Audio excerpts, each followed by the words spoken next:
Hi ಎಲ್ರಿಗೂ ನಮಸ್ಕಾರ. Share marketing Kannada ಚಾನೆಲ್ಗೆ ನಿಮಗೆ ಸ್ವಾಗತ. ಡಿಸೆಂಬರ್ ತಿಂಗಳಲ್ಲಿ ಸಾಕಷ್ಟು ಮೇನ್ ಬೋರ್ಡ್ ಐಪಿಒಗಳು ಸಬ್ಸ್ಕ್ರಿಪ್ಷನ್ಗೆ ಓಪನ್ ಆಯಿತು. ಹಾಗೆ ಸಾಕಷ್ಟು ಐಪಿಒಗಳಲ್ಲಿ ಒಳ್ಳೆ ಒಂದು ಲಿಸ್ಟಿಂಗ್ ಗೇನ್ಸ್ ಕೂಡ ನೋಡೋದಕ್ಕೆ ಸಿಕ್ಕಿದೆ. ಸೊ ಈಗ ಡಿಸೆಂಬರ್ ತಿಂಗಳ ಕೊನೆ ಐಪಿಒ ಹಾಗೆ ಈ ವರ್ಷದ ಕೊನೆ ಐಪಿಒ ಮಾರ್ಕೆಟ್ನಲ್ಲಿ ಸಬ್ಸ್ಕ್ರಿಪ್ಷನ್ಗೆ ಓಪನ್ ಆಗ್ತದೆ. ಇಂಡೋ ಫಾರ್ಮ್ ಇಕ್ವಿಪ್ಮೆಂಟ್ ಲಿಮಿಟೆಡ್ ತಮ್ಮ ಐಪಿಒ ತರುವಂಥ ಪ್ಲಾನ್ಸ್ ಅನ್ನ ಮಾಡಿದ್ದಾರೆ. ಈ ಒಂದು ವಿಡಿಯೋನಲ್ಲಿ ಕಂಪನಿಯ ಕಂಪ್ಲೀಟ್ ಬಿಸ್ನೆಸ್ ಮಾಡೆಲ್ನ ಬಗ್ಗೆ ಅರ್ಥ ಮಾಡ್ಕೊಳ್ಳೋಣ. ಹಾಗೆ ಫಿನಾನ್ಷಿಯಲ್ಸ್ ಯಾವ ರೀತಿಯಲ್ಲಿದೆ, ಯಾವ ಒಂದು ವ್ಯಾಲ್ಯೂಸ್ನಲ್ಲಿ ಐಪಿಒನ ತರ್ತಿದ್ದಾರೆ, ಐಪಿಒ ಇಶ್ಯೂ ಸೈಜ್ ಎಷ್ಟಿದೆ, ಯಾವ ಕೆಟಗರಿಯಲ್ಲಿ ಎಷ್ಟು ಶೇರ್ಸ್ಗಳನ್ನು ಆಫರ್ ಮಾಡ್ತಿದ್ದಾರೆ, ಹಾಗೆ ಗ್ರೇ ಮಾರ್ಕೆಟ್ ಪ್ರೀಮಿಯಂ ಎಷ್ಟು ನೋಡೋದಕ್ಕೆ ಸಿಗ್ತದೆ, ಈ ಒಂದು ಐಪಿಒನಲ್ಲಿ ಅಪ್ಲೈ ಮಾಡಬಹುದಾ, ಅದ್ರ ಬಗ್ಗೆ ನಾನು ನಿಮಗೆ ಮಾಹಿತಿಯನ್ನ ಕೊಡ್ತೀನಿ. ಇಂಡೋಫಾರ್ಮ್ ಲಿಮಿಟೆಡ್ 1994ರಲ್ಲಿ ಪ್ರಾರಂಭವಾದಂತಹ ಕಂಪನಿ. ಇದೊಂದು ಇಕ್ವಿಪ್ಮೆಂಟ್ ಮ್ಯಾನುಫ್ಯಾಕ್ಚರರ್ ಕಂಪನಿ ಆಗಿರ್ತಾರೆ. ಮೇಜರ್ ಆಗಿ ಇವರು ಟ್ರಾಕ್ಟರ್ ಗಳನ್ನ ಮ್ಯಾನುಫ್ಯಾಕ್ಚರ್ ಮಾಡ್ತಾರೆ. ಅದರ ಜೊತೆಯಲ್ಲಿ ಪಿಕ್ ಅಂಡ್ ಕ್ಯಾರಿ ಕ್ರೇನ್ಸ್ ಗಳನ್ನ ಕೂಡ ಮ್ಯಾನುಫ್ಯಾಕ್ಚರ್ ಮಾಡುವಂತ ಕಂಪನಿ ಆಗಿರ್ತಾರೆ. ಇದರ ಜೊತೆಯಲ್ಲಿ ವ್ಯವಸಾಯದಲ್ಲಿ ಬಳಸುವಂತ ಹಾರ್ವೆಸ್ಟಿಂಗ್ ಎಕ್ವಿಪ್ಮೆಂಟ್ ಗಳನ್ನ ಕೂಡ ಮ್ಯಾನುಫ್ಯಾಕ್ಚರ್ ಮಾಡ್ತಾರೆ. ಹಾಗೆ ಇವರು 2 ಬ್ರ್ಯಾಂಡ್ಗಳಲ್ಲಿ ತಮ್ಮ ಪ್ರಾಡಕ್ಟ್ಸ್ ಗಳನ್ನ ಮ್ಯಾನುಫ್ಯಾಕ್ಚರ್ ಮಾಡ್ತಾರೆ. ಇಂಡೋ ಫಾರ್ಮ್ ಮತ್ತೆ ಇಂಡೋ ಪವರ್ ಇವರ ಬ್ರ್ಯಾಂಡ್ಸ್ ಆಗಿರುತ್ತೆ. ಹಾಗೆ ಪ್ರಾಡಕ್ಟ್ಸ್ ಗಳನ್ನ ಬೇರೆ ದೇಶಗಳಿಗೂ ಕೂಡ ಎಕ್ಸ್ಪೋರ್ಟ್ ಮಾಡ್ತಾರೆ. ನೇಪಾಳ್, ಸಿರಿಯಾ, ಸುಡಾನ್, ಬಾಂಗ್ಲಾದೇಶ್, ಮಯನ್ಮಾರ್ ಈ ಕಂಟ್ರಿಗಳಿಗೆ ಇವರ ಟ್ರಾಕ್ಟರ್ಸ್, ಹಾರ್ವೆಸ್ಟಿಂಗ್ ಎಕ್ವಿಪ್ಮೆಂಟ್ ಮತ್ತೆ ಕ್ರೇನ್ಸ್ ಗಳು ಎಕ್ಸ್ಪೋರ್ಟ್ ಆಗುತ್ತೆ. ಸೊ ಇವರು ಮ್ಯಾನುಫ್ಯಾಕ್ಚರ್ ಮಾಡುವಂಥ ಟ್ರಾಕ್ಟರ್ಗಳ ರೇಂಜ್ 16 ಹಾರ್ಸ್ ಪವರ್ನಿಂದ 110 ಹಾರ್ಸ್ ಪವರ್ ನೋಡೋದಕ್ಕೆ ಸಿಗುತ್ತೆ. ಡಿಫ್ರೆಂಟ್ ರೇಂಜ್ನ ಟ್ರಾಕ್ಟರ್ಸ್ಗಳನ್ನು ಮ್ಯಾನುಫ್ಯಾಕ್ಚರ್ ಮಾಡ್ತಾರೆ. ಹಾಗೆ ಪಿಕ್ ಅಂಡ್ ಕ್ಯಾರಿ ಕ್ರೇನ್ಸ್ಗಳಲ್ಲಿ ಕೂಡ ಸಾಕಷ್ಟು ವೆರೈಟಿ ನೋಡೋದಕ್ಕೆ ಸಿಗುತ್ತೆ. ಸೊ 9 ರಿಂದ 30 ಟನ್ ಕ್ಯಾರಿ ಮಾಡುವಂಥ ಕ್ರೇನ್ಸ್ಗಳನ್ನು ಇವರು ಮ್ಯಾನುಫ್ಯಾಕ್ಚರ್ ಮಾಡ್ತಾರೆ. ಕಂಪನಿಯ ಮ್ಯಾನುಫ್ಯಾಕ್ಚರಿಂಗ್ ಫೆಸಿಲಿಟಿ ಹಿಮಾಚಲ್ ಪ್ರದೇಶನಲ್ಲಿ ನೋಡೋದಕ್ಕೆ ಸಿಗುತ್ತೆ.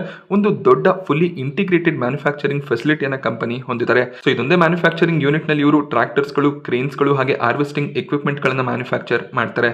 ವರ್ಷಕ್ಕೆ 12,000 ಟ್ರಾಕ್ಟರ್ಸ್ ಗಳನ್ನ ಮ್ಯಾನುಫ್ಯಾಕ್ಚರ್ ಮಾಡುವಂತ ಕೇಪಬಿಲಿಟಿ ಇರುವಂತ ಮ್ಯಾನುಫ್ಯಾಕ್ಚರಿಂಗ್ ಯೂನಿಟ್ ಇದೆ. 1280 ಪಿಕ್ ಅಂಡ್ ಕ್ಯಾರಿ ಕ್ರೇನ್ಸ್ ಗಳನ್ನ ಮ್ಯಾನುಫ್ಯಾಕ್ಚರ್ ಮಾಡುವಂತ ಕೆಪಾಸಿಟಿಯನ್ನ ಕಂಪನಿ ಹೊಂದಿದ್ದಾರೆ. ಹಾಗೆ ಹಿಮಾಚಲ್ ಪ್ರದೇಶನ ಇವರ ಮ್ಯಾನುಫ್ಯಾಕ್ಚರಿಂಗ್ ಫೆಸಿಲಿಟಿ ಏನಿದೆ ಅದರ ಹತ್ರನೇ ಇನ್ನೊಂದು ಲ್ಯಾಂಡ್ ಅನ್ನು ಕೂಡ ಪರ್ಚೇಸ್ ಮಾಡಿದ್ದಾರೆ. ಇಲ್ಲಿ ಪಿಕ್ ಅಂಡ್ ಕ್ಯಾರಿ ಕ್ರೇನ್ಸ್ ಗಳನ್ನ ಮ್ಯಾನುಫ್ಯಾಕ್ಚರ್ ಮಾಡೋದಕ್ಕೆ ಸಪರೇಟ್ ಒಂದು ಮ್ಯಾನುಫ್ಯಾಕ್ಚರಿಂಗ್ ಯೂನಿಟ್ ಅನ್ನ ಕನ್ಸ್ಟ್ರಕ್ಟ್ ಮಾಡಬೇಕು ಅಂತ ಇದ್ದಾರೆ. ಸೊ ಈ ಒಂದು ಮ್ಯಾನುಫ್ಯಾಕ್ಚರಿಂಗ್ ಯೂನಿಟ್ ನಲ್ಲಿ ಅಡಿಷನಲ್ 3600 ಯೂನಿಟ್ಸ್ ಗಳನ್ನ ಮ್ಯಾನುಫ್ಯಾಕ್ಚರ್ ಮಾಡುವಂತ ಪ್ಲಾನ್ಸ್ ಇದೆ. ಸೊ ಐಪಿಒ ಮೂಲಕ ಬಂದಂತ ಫಂಡ್ ಅನ್ನ ಇದರಲ್ಲಿ ಬಳಸಿಕೊಳ್ಳುವಂತ ಸಾಧ್ಯತೆ ಇರುತ್ತೆ. ಕಂಪನಿಯಲ್ಲಿ ಟೋಟಲ್ 938 ಎಂಪ್ಲಾಯೀಸ್ಗಳು ಕೆಲಸ ಮಾಡ್ತಿದ್ದಾರೆ. ಸೊ ಒಳ್ಳೆ ಒಂದು ಸ್ಟ್ರಾಂಗ್ ಬಿಸ್ನೆಸ್ ಮಾಡೆಲ್ ಹೊಂದಿರುವಂತಹ ಕಂಪನಿ ಆಗಿರುತ್ತೆ. ಇಂಟಿಗ್ರೇಟೆಡ್ ಮ್ಯಾನುಫ್ಯಾಕ್ಚರಿಂಗ್ ಫೆಸಿಲಿಟಿಯನ್ನು ಹೊಂದಿದ್ದಾರೆ. ಬೇರೆ ದೇಶಗಳಿಗೆ ಪ್ರಾಡಕ್ಟ್ ಅನ್ನ ಎಕ್ಸ್ಪೋರ್ಟ್ ಕೂಡ ಮಾಡ್ತಿದ್ದಾರೆ. ಸೊ ಕೆಲವೊಂದಿಷ್ಟು ರಿಸ್ಕ್ ಗಳನ್ನ ನಾವು ಅಬ್ಸರ್ವ್ ಮಾಡೋದಾದ್ರೆ ಈ ಒಂದು ಸೆಗ್ಮೆಂಟ್ ನಲ್ಲಿ ಸಾಕಷ್ಟು ಕಾಂಪಿಟೇಷನ್ ಕೂಡ ಇರುತ್ತೆ. ಎಸ್ಕಾರ್ಟ್ ಮೇಜರ್ ಆಗಿ ಇವರಿಗೆ ಕಾಂಪಿಟೇಟರ್ ಆಗಿರ್ತಾರೆ. ಈ ಒಂದು ಸೆಗ್ಮೆಂಟ್ ನಲ್ಲಿ ಎಸ್ಕಾರ್ಟ್ ಕೂಡ ಪ್ರಾಡಕ್ಟ್ಸ್ ಗಳನ್ನ ಮ್ಯಾನುಫ್ಯಾಕ್ಚರ್ ಮಾಡ್ತಾರೆ. ಹಾಗೆ ಮಹೀಂದ್ರಾ ಅಂಡ್ ಮಹೀಂದ್ರಾ ಕೂಡ ಟ್ರಾಕ್ಟರ್ ಬಿಸ್ನೆಸ್ ನಲ್ಲಿ ಇರುವಂತಹ ಕಂಪನಿ ಆಗಿರುತ್ತೆ. ಹಾಗೆ ರೀಸೆಂಟ್ ಆಗಿ ಒಂದು ಐಪಿಒ ಬಂದಿತ್ತು, ಕೆರರೋ ಇಂಡಿಯಾ, ಅವರು ಕೂಡ ಟ್ರಾಕ್ಟರ್ ಮ್ಯಾನುಫ್ಯಾಕ್ಚರ್ ಮಾಡುವಂತ ಕಂಪನಿ ಆಗಿರ್ತಾರೆ. ಇಂಡೋಫಾರ್ಮ್ನ ಐಪಿಒ ಡಿಸೆಂಬರ್ 31ಕ್ಕೆ ಸಬ್ಸ್ಕ್ರಿಪ್ಷನ್ಗೆ ಓಪನ್ ಆಗುತ್ತೆ. ಜನವರಿ 2ರವರೆಗೂ ಈ ಒಂದು ಐಪಿಒ ಸಬ್ಸ್ಕ್ರಿಪ್ಷನ್ಗೆ ಓಪನ್ ಇರುತ್ತೆ. 10 ರೂಪಾಯಿಯ ಫೇಸ್ ವ್ಯಾಲ್ಯೂ ನೋಡೋದಕ್ಕೆ ಸಿಗುತ್ತೆ. 204ರ ಲೋವರ್ ಪ್ರೈಸ್ ಬ್ಯಾಂಡ್, 215ರ ಕಟ್ ಆಫ್ ಪ್ರೈಸ್ ಅನ್ನ ಕಂಪನಿ ಸೆಟ್ ಮಾಡಿದ್ದಾರೆ. 69 ಶೇರ್ಗಳ ಲಾಟ್ ಆಗಿರುತ್ತೆ. ಮಿನಿಮಮ್ 69 ಶೇರ್ಸ್ಗೆ ಅಂದ್ರೆ ಒಂದು ಲಾಟ್ಗೆ ನೀವು ಅಪ್ಲೈ ಮಾಡಲೇಬೇಕು. ಒಂದು ಲಾಟ್ಗೆ ಅಪ್ಲೈ ಮಾಡೋದಕ್ಕೆ 14,835 ರೂಪಾಯಿ ಬೇಕಾಗುತ್ತೆ. ಮ್ಯಾಕ್ಸಿಮಮ್ ನೀವು ರಿಟೇಲ್ ಕ್ಯಾಟಗರಿಯಲ್ಲಿ 13 ಲಾಟ್ಗೆ ಅಪ್ಲೈ ಮಾಡಬಹುದಾಗುತ್ತೆ. ಹಾಗೆ ರಿಟೇಲ್ ಕ್ಯಾಟಗರಿಯಲ್ಲಿ ಅಪ್ಲೈ ಮಾಡುವಾಗ 215ರ ಕಟ್ ಆಫ್ ಪ್ರೈಸ್ ಏನಿದೆ ಅದೇ ಪ್ರೈಸ್ ನಲ್ಲಿ ಅಪ್ಲೈ ಮಾಡಬೇಕು, ಇಲ್ಲಾಂದ್ರೆ ನಿಮ್ಮ ಅಪ್ಲಿಕೇಶನ್ ರಿಜೆಕ್ಟ್ ಆಗುತ್ತೆ. ನೀವು HNI ಕ್ಯಾಟಗರಿಯಲ್ಲಿ ಅಪ್ಲೈ ಮಾಡುವಾಗ 204ರಿಂದ 215ರ ಪ್ರೈಸ್ ಏನಿದೆ ಆ ಒಂದು ಪ್ರೈಸ್ ರೇಂಜ್ ನಲ್ಲಿ ಅಪ್ಲೈ ಮಾಡ್ಕೋಬಹುದಾಗುತ್ತೆ.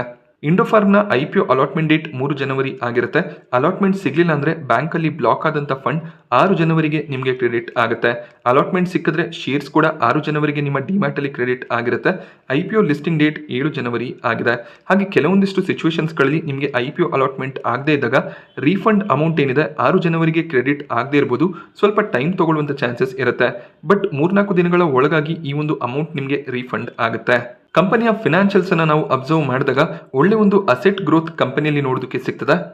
ಅದೇ ರೀತಿಯಲ್ಲಿ ಕಂಪನಿಯ ರೆವೆನ್ಯೂ ಕೂಡ ಸ್ಟೇಬಲ್ ಆಗಿ ಕಾಣಿಸುತ್ತೆ. 2022ರ ಫಿನಾನ್ಷಿಯಲ್ ಇಯರ್ ನಲ್ಲಿ 352 ಕೋಟಿ ರೆವೆನ್ಯೂನ ಡಿಕ್ಲೇರ್ ಮಾಡಿದ್ದಾರೆ. 2023ರ ಫಿನಾನ್ಷಿಯಲ್ ಇಯರ್ ನಲ್ಲಿ 371 ಕೋಟಿ, 2024ರ ಫಿನಾನ್ಷಿಯಲ್ ಇಯರ್ ನಲ್ಲಿ 376 ಕೋಟಿಯ ರೆವೆನ್ಯೂ ಡಿಕ್ಲೇರ್ ಆಗ್ತದೆ. ಸೊ ಕನ್ಸಿಸ್ಟೆಂಟ್ ಆಗಿ ರೆವೆನ್ಯೂ ಕಾಣಿಸ್ತದೆ. ಹಾಗೆ 2025ರ ಫಿನಾನ್ಷಿಯಲ್ ಇಯರ್ ನ ಒಂದು ಕ್ವಾರ್ಟರ್ನ ರಿಸಲ್ಟ್ ಡಿಕ್ಲೇರ್ ಆಗಿದೆ. ಅದರಲ್ಲಿ 75 ಕೋಟಿಯ ರೆವೆನ್ಯೂ ನೋಡೋದಕ್ಕೆ ಸಿಗ್ತದೆ. ಸೊ 400 ಕೋಟಿಯಷ್ಟು ರೆವೆನ್ಯೂ 2025ರ ಫಿನಾನ್ಷಿಯಲ್ ಇಯರ್ ನಲ್ಲಿ ನೋಡೋದಕ್ಕೆ ಸಿಗಬಹುದು. ಹಾಗೆ ಕಂಪನಿಯ ಪ್ರಾಫಿಟ್ ಕೂಡ ಕನ್ಸಿಸ್ಟೆಂಟ್ ಆಗಿ ಕಾಣಿಸುತ್ತೆ. 2022ರ ಫಿನಾನ್ಷಿಯಲ್ ಇಯರ್ ನಲ್ಲಿ 13 ಕೋಟಿ ಇದ್ದಂತ ಪ್ರಾಫಿಟ್ಸ್ 2024ರ ಫಿನಾನ್ಷಿಯಲ್ ಇಯರ್ಗೆ 15 ಕೋಟಿಗೆ ಹೋಗಿದೆ. ಹಾಗೆ ಈ ಒಂದು ಕ್ವಾರ್ಟರ್ ಅಂದ್ರೆ 2025ರ ಫಸ್ಟ್ ಕ್ವಾರ್ಟರ್ನಲ್ಲಿ 2.5 ಕೋಟಿಯಷ್ಟು ಪ್ರಾಫಿಟ್ಸನ್ನು ಡಿಕ್ಲೇರ್ ಮಾಡಿದ್ದಾರೆ. ಸೊ 2025 ಫಿನಾನ್ಷಿಯಲ್ ಇಯರ್ನಲ್ಲಿ ಕೂಡ 15-16 ಕೋಟಿಯ ಪ್ರಾಫಿಟ್ಸನ್ನು ಎಕ್ಸ್ಪೆಕ್ಟ್ ಮಾಡ್ಬೋದಾಗುತ್ತೆ. ಸೊ ಒಂದು ಸ್ಟಡಿ ಗ್ರೋತ್ ನೋಡೋದಕ್ಕೆ ಸಿಗೋದಿಲ್ಲ, ಬಟ್ ಕನ್ಸಿಸ್ಟೆಂಟ್ ಆಗಿ 13-14 ಕೋಟಿಯ ಪ್ರಾಫಿಟ್ಸ್ ಏನು ಮೇಂಟೈನ್ ಮಾಡ್ತಿದ್ದಾರೆ ಆ ಒಂದು ಪ್ರಾಫಿಟ್ ಫಿಗರ್ಸ್ ನೋಡೋದಕ್ಕೆ ಸಿಗುತ್ತೆ. ಹಾಗೆ ಕಂಪನಿಯಲ್ಲಿ 245 ಕೋಟಿಯ ಡೆಟ್ ಕೂಡ ಇದೆ. ಇಂಡೋಫಾರ್ಮ್ನ IPO ಇಶ್ಯೂ ಸೈಜ್ 260 ಕೋಟಿ. ಇದರಲ್ಲಿ fresh issue, offer for sale ಎರಡು ಕೂಡ ಇದೆ. ಫ್ರೆಶ್ ಇಶ್ಯೂ 185 ಕೋಟಿ ಆಗಿದ್ರೆ ಆಫರ್ ಫಾರ್ ಸೇಲ್ 75 ಕೋಟಿ ಅರೌಂಡಲ್ಲಿ ನೋಡೋದಕ್ಕೆ ಸಿಗುತ್ತೆ. ಫ್ರೆಶ್ ಇಶ್ಯೂನಿಂದ ಬಂದಂಥ ಅಮೌಂಟನ್ನು ಹೊಸ ಒಂದು ಮ್ಯಾನುಫ್ಯಾಕ್ಚರಿಂಗ್ ಫೆಸಿಲಿಟಿ ಬಿಲ್ಡ್ ಮಾಡೋದ್ರಲ್ಲಿ ಬಳಸ್ಕೋತಾರೆ. ಡೆಟ್ಟನ್ನು ಕೂಡ ಸ್ವಲ್ಪ ಕಡಿಮೆ ಮಾಡುವಂಥ ಪ್ಲಾನ್ಸ್ ಇದೆ. ಹಾಗೆ ಆಫರ್ ಫಾರ್ ಸೇಲ್ನಲ್ಲಿ ಎಕ್ಸಿಸ್ಟಿಂಗ್ ಇನ್ವೆಸ್ಟರ್ಸ್ಗಳು ತಮ್ಮ ಶೇರ್ಸ್ಗಳನ್ನು ಸೆಲ್ ಮಾಡ್ತಿದ್ದಾರೆ. ಆ ಅಮೌಂಟ್ ಆ ಇನ್ವೆಸ್ಟರ್ಸ್ಗಳಿಗೆ ಹೋಗುತ್ತೆ. ಒಂದು ಸಣ್ಣ ಸೈಜ್ನಲ್ಲಿ ಕೆಲಸ ಮಾಡ್ತಿರುವಂಥ ಕಂಪನಿ, ಆದ್ರಿಂದ ಇಶ್ಯೂ ಸೈಜ್ ಕೂಡ ಸ್ವಲ್ಪ ಕಡಿಮೆನೇ ಕಾಣಿಸುತ್ತೆ. ಇವರು ರಿಟೇಲ್ ಕ್ಯಾಟಗರಿಯಲ್ಲಿ 35% ಆಫರ್ ಅನ್ನ ಮಾಡ್ತಿದ್ದಾರೆ. ಹಾಗೆ QIB ಕ್ಯಾಟಗರಿಯಲ್ಲಿ 50% ಆಫರ್ ಇರುತ್ತೆ. NII ಕ್ಯಾಟಗರಿಯಲ್ಲಿ 15% ಆಫರ್ ಇದೆ. ಸೊ IPO ಇಶ್ಯೂ ಸೈಜ್ ಕಡಿಮೆ ಇರೋದ್ರಿಂದ ಗ್ರೇ ಮಾರ್ಕೆಟ್ ಪ್ರೀಮಿಯಂ ಸ್ಟ್ರಾಂಗ್ ಆಗಿದ್ರೆ ರಿಟೇಲ್ ಕ್ಯಾಟಗರಿ ಸಾಕಷ್ಟು ಬೇಗ ಸಬ್ಸ್ಕ್ರೈಬ್ ಆಗುವಂಥ ಚಾನ್ಸಸ್ ಇರುತ್ತೆ. ಅಲಾಟ್ಮೆಂಟ್ನ ಚಾನ್ಸಸ್ ಕೂಡ ಕಡಿಮೆ ಆಗ್ಬೋದು. ಬಟ್ ಗ್ರೇ ಮಾರ್ಕೆಟ್ ಪ್ರೀಮಿಯಂ ಇಲ್ಲ ಅಂದರೆ ಅಲಾಟ್ಮೆಂಟ್ನ ಚಾನ್ಸಸ್ ಇರುತ್ತೆ.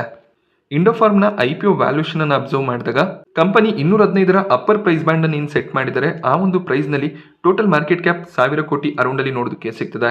ಅದೇ ರೀಸನ್ನಿಂದ 260 ಕೋಟಿಯ IPO ಇಶ್ಯೂ ಸೈಜ್ ನೋಡೋದಕ್ಕೆ ಸಿಗುತ್ತೆ. ಕಂಪನಿಯ ಮಾರ್ಕೆಟ್ ಕ್ಯಾಪೇ 1000 ಕೋಟಿ ಇರೋದ್ರಿಂದ ಅವರು ಹೆಚ್ಚಿನ ಸೈಜ್ನ IPO ತರೋದಕ್ಕೆ ಸಾಧ್ಯ ಆಗೋದಿಲ್ಲ.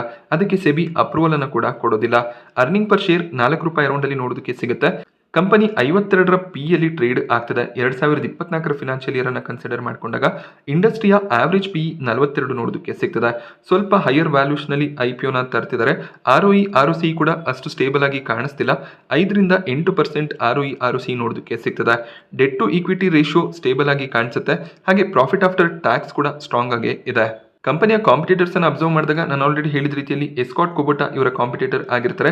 ಹಾಗೆ ಮಹೀಂದ್ರಾ ಅಂಡ್ ಮಹೀಂದ್ರಾ ಟ್ರ್ಯಾಕ್ಟರ್ ಸೆಗ್ಮೆಂಟ್ನಲ್ಲಿ ಕಾಂಪಿಟೇಷನ್ ಅನ್ನು ಕೊಡ್ತಾರೆ. ಹಾಗೆ ಕೆರರೋ ಇಂಡಿಯಾ ಕೂಡ ಟ್ರ್ಯಾಕ್ಟರ್ ಸೆಗ್ಮೆಂಟ್ನಲ್ಲಿ ಇವರಿಗೆ ಕಾಂಪಿಟೇಟರ್ ಆಗಿರ್ತಾರೆ. ಆಕ್ಷನ್ ಕನ್ಸ್ಟ್ರಕ್ಷನ್ ಇಕ್ವಿಪ್ಮೆಂಟ್ ಕೂಡ ಇವರ ಕಾಂಪಿಟೇಟರ್ ಆಗಿರ್ತಾರೆ. ಎಸ್ಕಾಟ್ ಕುಬೋಟಾ ಆಕ್ಷನ್ ಕನ್ಸ್ಟ್ರಕ್ಟರ್ ಈ ಕಂಪನಿಯ IPOನ ತರ್ತಿದ್ದಾರೆ. ಆ ಒಂದು ವ್ಯಾಲ್ಯೂಷನ್ಗಿಂತ ಚೀಪ್ ವ್ಯಾಲ್ಯೂಷನಲ್ಲಿ ಮಾರ್ಕೆಟ್ನಲ್ಲಿ ಟ್ರೇಡ್ ಆಗ್ತಿದ್ದಾರೆ. ಸೊ ಸ್ವಲ್ಪ ಕಡಿಮೆ ವ್ಯಾಲ್ಯೂಷನ್ ಅನ್ನು ಸೆಟ್ ಮಾಡ್ಬೋದಾಗಿತ್ತು. ಪ್ರೈಸ್ ಬ್ಯಾಂಡ್ ಅನ್ನು ಇನ್ನೂ ಕಡಿಮೆ ಇಡ್ಬೋದಾಗಿತ್ತು. ಬಟ್ ಸ್ವಲ್ಪ ಎಕ್ಸ್ಪೆನ್ಸಿವ್ ವ್ಯಾಲ್ಯೂಷನ್ ಕಾಣಿಸ್ತಿದೆ. IPO register MAS service limited ಆಗಿರ್ತಾರೆ. ಇವರ ವೆಬ್ಸೈಟ್ನಲ್ಲಿ ಅಲಾಟ್ಮೆಂಟ್ ಸ್ಟೇಟಸ್ ಅನ್ನು ಚೆಕ್ ಮಾಡಬೇಕಾಗುತ್ತೆ. ಹಾಗೆ ರೀಫಂಡ್ ರಿಲೇಟೆಡ್ ಏನಾದರೂ ಕ್ವೆರೀಸ್ ಇದ್ರೆ IPO@MASSERV.com ಅನ್ನುವಂಥ ಒಂದು ಇಮೇಲ್ ID ಏನಿದೆ ಇಲ್ಲಿಗೆ ನೀವು ನಿಮ್ಮ ಇಮೇಲ್ ಅನ್ನು ಕಳಿಸಬೇಕು. ನಿಮ್ಮ ಪ್ಯಾನ್ ನಂಬರ್, ಅಪ್ಲಿಕೇಶನ್ ನಂಬರ್ ಅನ್ನು ಕಳಿಸಿದ್ರೆ ಅವರು ನಿಮ್ಮ ಫಂಡ್ ಅನ್ಬ್ಲಾಕಿಂಗ್ ಬಗ್ಗೆ ಮಾಹಿತಿಯನ್ನು ಕೊಡ್ತಾರೆ. ರಿಜಿಸ್ಟರ್ನ ಕಡೆಯಿಂದ ಫಂಡ್ ಅನ್ಬ್ಲಾಕ್ ಆಗಿದ್ರೆ ನೀವು ಬ್ಯಾಂಕ್ ಅನ್ನು ಕಾಂಟ್ಯಾಕ್ಟ್ ಮಾಡಬೇಕಾಗುತ್ತೆ. ಸೊ ಬ್ಯಾಂಕ್ ನಿಮ್ಮ ಫಂಡ್ ಅನ್ನು ಅನ್ಬ್ಲಾಕ್ ಮಾಡ್ತಾರೆ. ಬಟ್ 3-4 ದಿನದ ಸಮಯವನ್ನ ಕೊಡಿ. ಸೊ ಅದಾದ್ಮೇಲೆ ನೀವು ಅನ್ಬ್ಲಾಕಿಂಗ್ಗೆ ರಿಜಿಸ್ಟರ್ ಅನ್ನು ರೀಚ್ ಮಾಡಬಹುದಾಗುತ್ತೆ. ಇಂಡೋಫಾರ್ಮ್ ಇಕ್ವಿಪ್ಮೆಂಟ್ನ IPO ಗ್ರೇ ಮಾರ್ಕೆಟ್ ಪ್ರೀಮಿಯಂ 85 ರೂಪಾಯಿ ನೋಡೋದಕ್ಕೆ ಸಿಗ್ತದೆ. ಕಂಪನಿ ಸೆಟ್ ಮಾಡಿರುವಂಥ ಪ್ರೈಸ್ 215. ಸೊ ವ್ಯಾಲ್ಯೂಷನ್ ಎಕ್ಸ್ಪೆನ್ಸಿವ್ ಆಗಿದ್ರೂ ಕೂಡ ಒಳ್ಳೆ ಒಂದು ಪ್ರೀಮಿಯಂ ಕಾಣಿಸ್ತದೆ. 40% ಲಿಸ್ಟಿಂಗ್ ಗೇನ್ನ ಎಕ್ಸ್ಪೆಕ್ಟೇಷನ್ ಇರುತ್ತೆ. ಸೊ ಖಂಡಿತವಾಗ್ಲೂ ಲಿಸ್ಟಿಂಗ್ ಗೇನ್ಗಳಿಗೋಸ್ಕರ ಅಪ್ಲೈ ಮಾಡ್ಬೋದಾಗುತ್ತೆ. ಹಾಗೆಯೇ ಲಾಂಗ್ ಟರ್ಮ್ನ ಪರ್ಸ್ಪೆಕ್ಟಿವ್ ಇದ್ರೆ ಸಾಕಷ್ಟು ಆಪ್ಷನ್ಸ್ಗಳು ಆಲ್ರೆಡಿ ಮಾರ್ಕೆಟ್ನಲ್ಲಿ ಅವೈಲೇಬಲ್ ಇದೆ. ಸಣ್ಣ ಸೈಜ್ನಲ್ಲಿ ಕೆಲಸ ಮಾಡ್ತಿರುವಂಥ ಕಂಪನಿ ನಾರ್ತ್ ಇಂಡಿಯಾದಲ್ಲಿ ಹೆಚ್ಚಿನ ಒಂದು ಪ್ರೆಸೆನ್ಸ್ ಅನ್ನು ಹೊಂದಿದೆ.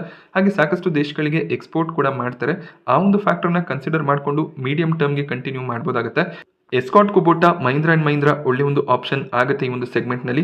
ಇಂಡೋಫಾರ್ಮ್ ನಿಮಗೆ IPO ಅಲಾಟ್ಮೆಂಟ್ ಟೈಮ್ನಲ್ಲಿ ಸಿಕ್ಕಿದ್ರೆ ಆ ಒಂದು ಸಂದರ್ಭದಲ್ಲಿ ಬೇಕಿದ್ರೆ ಲಾಂಗ್ ಟರ್ಮ್ನ ಬಗ್ಗೆ ಯೋಚನೆ ಮಾಡ್ಬೋದು. ಕಂಪನಿ ಮುಂದಿನ ಕ್ವಾರ್ಟರ್ಗಳಲ್ಲಿ ಯಾವ ರೀತಿಯ ರಿಸಲ್ಟನ್ನು ಡಿಕ್ಲೇರ್ ಮಾಡ್ತಾರೆ ಅದರ ಬೇಸಿಸ್ ಮೇಲೆ ಡಿಸಿಷನ್ ಅನ್ನು ತಗೋಬೋದಾಗುತ್ತೆ. ಯಾಕೆಂದರೆ IPO ವ್ಯಾಲ್ಯೂಷನ್ ಎಕ್ಸ್ಪೆನ್ಸಿವ್ ಆಗಿದ್ದು ಇನ್ನೂ ಹೆಚ್ಚಿನ ಒಂದು ಗ್ರೇ ಮಾರ್ಕೆಟ್ ಪ್ರೀಮಿಯಂನೊಂದಿಗೆ ಲಿಸ್ಟ್ ಆದಾಗ ಹೈಯರ್ ಲೆವೆಲ್ನಲ್ಲಿ ಸ್ವಲ್ಪ ಪ್ರಾಫಿಟ್ ಬುಕಿಂಗ್ ಬರುವಂಥ ಚಾನ್ಸಸ್ಗಳು ಕೂಡ ಇರುತ್ತೆ. ಆದ್ದರಿಂದ ಸ್ವಲ್ಪ ಪ್ರಾಫಿಟ್ಸನ್ನು ತಗೊಂಡು ಬೇಕಿದ್ರೆ ಲಾಂಗ್ ಟರ್ಮ್ಗೆ ಕಂಟಿನ್ಯೂ ಮಾಡ್ಬೋದು. ಇಲ್ಲಾಂದರೆ ಕೇವಲ ಲಿಸ್ಟಿಂಗಿನ ಪರ್ಸ್ಪೆಕ್ಟಿವ್ನಿಂದ ಈ ಒಂದು IPOನ ಅಪ್ಲೈ ಮಾಡಬಹುದಾಗುತ್ತೆ. ಇಂಡೋಫಾರ್ಮ್ ಇಕ್ವಿಪ್ಮೆಂಟ್ IPO ಬಗ್ಗೆ ನಾನು ನಿಮಗೆ ಕೊಟ್ಟಂತ ಇನ್ಫಾರ್ಮೇಷನ್ ಇಷ್ಟ ಆದರೆ ವಿಡಿಯೋನ ಲೈಕ್ ಮಾಡಿ. ಹಾಗೆ ಇದೇ ರೀತಿಯ ಮಾರ್ಕೆಟ್ ಅಪ್ಡೇಟ್ಸ್ಗಳಿಗೋಸ್ಕರ IPO ರಿವ್ಯೂಸ್ಗೋಸ್ಕರ ಚಾನೆಲ್ನ ಸಬ್ಸ್ಕ್ರೈಬ್ ಮಾಡ್ಕೊಳ್ಳಿ. Thank you friends.